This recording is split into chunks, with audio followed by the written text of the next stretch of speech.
Next up, jealousy. I wanted to talk about jealousy because I get jealous. I just want to come clean. I don't want to pretend I don't. And I feel like we're told that we shouldn't ever get jealous or like you're a better person if you don't. And you might be, you probably are. I'm happy for you if you don't get jealous, in which case this video is not for you to watch. But for the rest of us who do, can we just be honest about it? Because here's what I think happens. We know that socially it's like inappropriate to be jealous or, it's frowned upon. So when those jealous feelings come up, we say that's bad and shove them aside and say, I shouldn't be jealous, instead of actually just being honest and dealing with it. Now, I was able to confront my own jealousy several times during the pandemic because anytime it seemed like somebody was having a major success while I was at home hoping I could figure out what to do with myself, I got jealous. In one of my previous videos, I did talk about maybe going into some detail about my feelings about Lin-Manuel Miranda and what an amazing couple of years he had. Hamilton came out on Disney Plus in 2020, and then in 2021 he had several films come out. One was Vivo, which not only he wrote the music for, but he also voiced the lead monkey in. The film adaptation of his stage musical In the Heights came out. He directed Tick, Tick, Boom. And then, of course, Encanto, which was the next big Disney hit to take the world by storm. And here's the thing, he's great. He's super talented. He knows how to do storytelling through hip-hop and other popular music forms. And when I watched Tick, Tick, Boom, I was like, this is directed pretty well. I mean, I thought so. I don't know what other people think. So I was excited that he was doing the stuff he was doing. In some ways, he was really keeping musical theater alive when live performances weren't a thing. But on the other hand, I was jealous.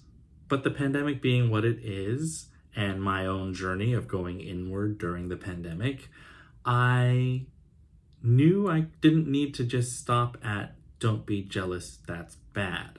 So what I did was kind of get curious about the jealousy. Why was it there? If emotions are there to kind of signal something to us, what was the jealousy signaling to me? What I discovered was that there were kind of two layers of things going on, and the first, a little bit more superficial layer, was the fact that somebody was getting to do stuff that I wanted to do, and that didn't feel good. And I think we usually stop there and we say, oh, you don't need to be worried about that. We try to give ourselves little pats on the back and say, there, you're fine, keep going. But underneath that top layer was a bit of a deeper layer for me, which was pretty much pain.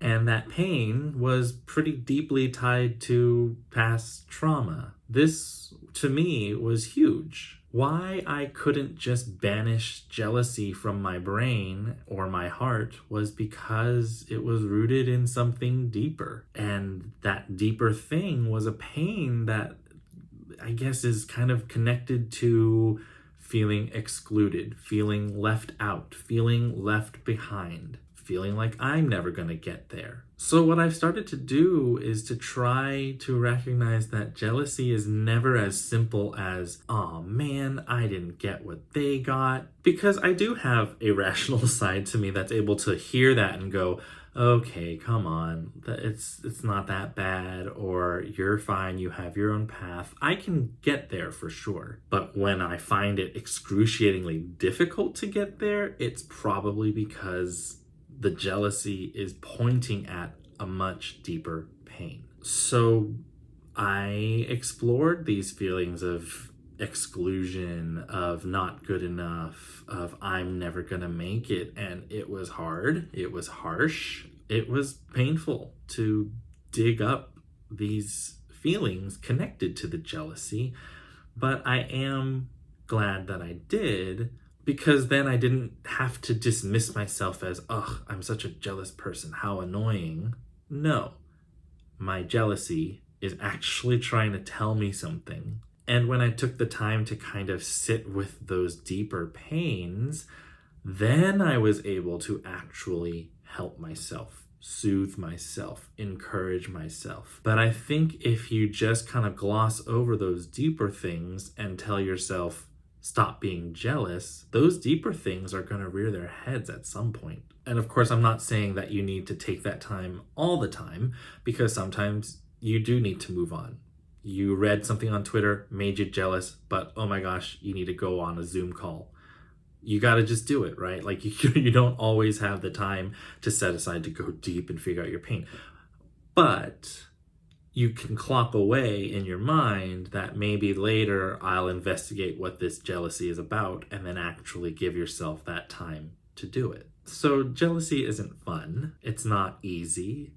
It's not likable. I don't like when I get that way. But I think I want to, moving forward, just be real about it instead of trying to be a good little boy and say I never get jealous or jealousy's wrong and I should banish it from my brain immediately. And for what it's worth, I hope me talking about it can help any of us who are in the arts, in the theater field, feel a little less ashamed for getting jealous. Like, of course we get jealous. It just makes sense. Do we need to languish in it? Do we need to celebrate jealousy? No, of course not. But let's at least pay attention to when it happens so that we can deal with it and be healthy about it and move on, I guess. I don't know. I'm still on my journey with jealousy because honestly, we're back, quote unquote, with theater.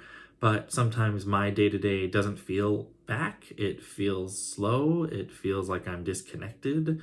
And if I'm not careful, those social media scrolls can immediately turn into all the ways that I am not getting seen, I am not working hard enough. But I think now I have at least a starting template for what I can do when those feelings come up.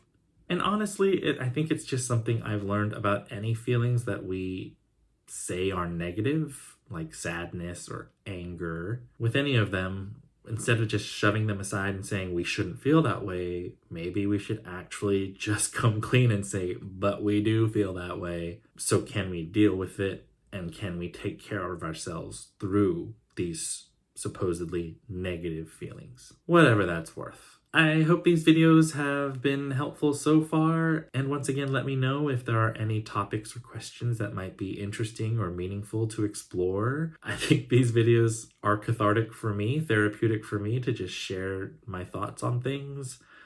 So thank you for listening and sharing your support. Alrighty, till next time. Something I forgot to share, which is I also think it's possible to be both happy for somebody and jealous of somebody. If we learned anything from Pixar's Inside Out, it's that emotions are complex and can mix together.